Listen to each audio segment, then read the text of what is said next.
Current affairs GPSC અને class 3 માટે કઈ રીતે તૈયાર કરવો જોઈએ એ આજે આપણે આ વિડીયોમાં ડિસ્કસ કરીશું.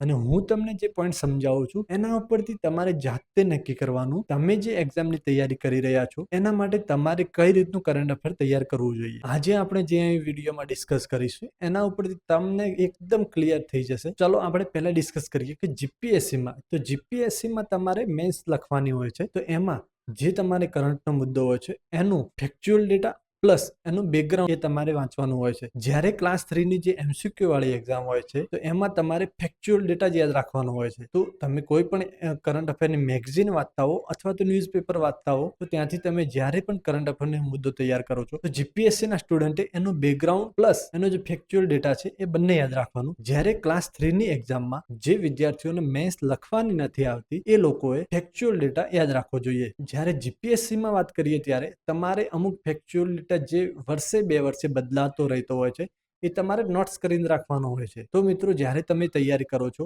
તો તમારી જે એક્ઝામ છે એને ફોકસમાં રાખીને તમારે કરંટ અફેર તૈયાર કરવાનું હોય છે. તો જ્યારે ક્લાસ 3 ના વિદ્યાર્થીએ ફેક્ચ્યુઅલ ડેટા ઉપર વધારે ફોકસ રાખવાનું, જ્યારે જીપીએસસી નો સ્ટુડન્ટ છે એને બેકગ્રાઉન્ડ પ્લસ એનો જે ફેક્ચ્યુઅલ ડેટા છે એના ઉપર વધારે ફોકસ રાખવાનું હોય છે. જ્યારે ક્લાસ 3 માં અપર ક્લાસ 3 ની જે એક્ઝામો હોય છે જેમાં લેખિત હોય છે, મેન્સ લેખિત હોય છે, તો એ એક્ઝામમાં પણ તમારે જીપીએસસી જેટલી તૈયારી કરવી પડશે કરંટ અફેરમાં. તો આ ટોપિક ઉપર તમને વધારે આઈડિયા આવ્યો હશે અને માઇન્ડ ક્લિયર થયું હશે.